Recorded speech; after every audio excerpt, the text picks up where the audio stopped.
ଏକ ସମୟର କଥା।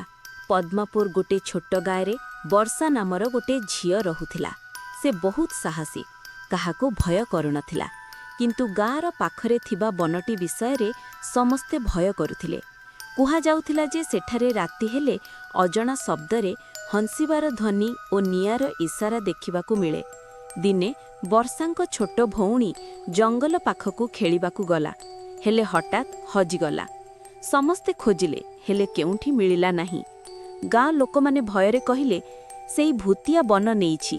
କିନ୍ତୁ ବର୍ଷା ହାର ମାନିଲାନି। ସେ ନିଶ୍ଚୟ କହିଲା ଯେ ଭଉଣୀକୁ ଫେରେଇ ଆଣିବ। ରାତି ହେଲା, ବର୍ଷା ଏକା ଟର୍ଚ୍ଚ ନେଇକି ସେଇ ଜଙ୍ଗଲ ଭିତରକୁ ଗଲା। ପଥର ପତ୍ର ଖସିବାର ଶବ୍ଦ ହେଉଥାଏ। ଦୂରରୁ କାହାରି ଫିସ୍ଫିସ୍ ଶବ୍ଦ ସବୁ ତାକୁ ଭୟ ଦେଉଥାଏ। କିନ୍ତୁ ସିଏ ଆଗକୁ ବଢ଼ିଲା। ହଠାତ୍ ସେ ଦେଖିଲା ଯେ ଏକ ପୁରୁଣା ବଡ଼ ଘରରେ ନିଆଲୋ ଆଖି ନିଆଁ ଭଳି ଜଳୁଛି। ସେଇ ଘର ମଧ୍ୟରୁ ଏକ କଥା ଆସିଲା, ତୁମେ କାହିଁକି ଆସିଛ? ବର୍ଷା ଭୟରେ ଫରିଗଲେ, କିନ୍ତୁ ଜବାବ ଦେଲା, ମୋ ଭଉଣୀକୁ ଦିଅ। ତାପରେ ସେଠାରେ ଗୋଟିଏ ଛାୟା ଆସିଲା।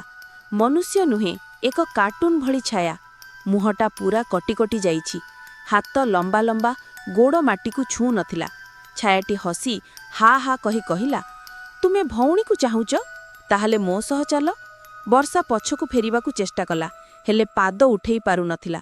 ଛାୟାଟି ତାକୁ ଭିତରକୁ ଟାଣି ନେବାକୁ ଲାଗିଲା। ହଠାତ୍ ସକାଳ ହେବାକୁ ଥିଲା, କୁକୁର ଡାକିଲା। ଛାୟାଟି ଖସିଗଲା ଏବଂ ବର୍ଷା ସ୍ୱତନ୍ତ୍ର ହେଲା। ତା ପାଖରେ ତାଙ୍କ ଭଉଣୀ ଅଚେତନ ଅବସ୍ଥାରେ ପଡ଼ିଥିଲା। ସେ ଭଉଣୀ ପାଖକୁ ଦୌଡ଼ିଲେ ଏବଂ ନେଇକି ଘରକୁ ନେଇକି ଗଲେ। କିନ୍ତୁ ଫେରିବା ବେଳେ ସେ ଶୁଣିଲେ, ମୁଁ ଫେରିବି।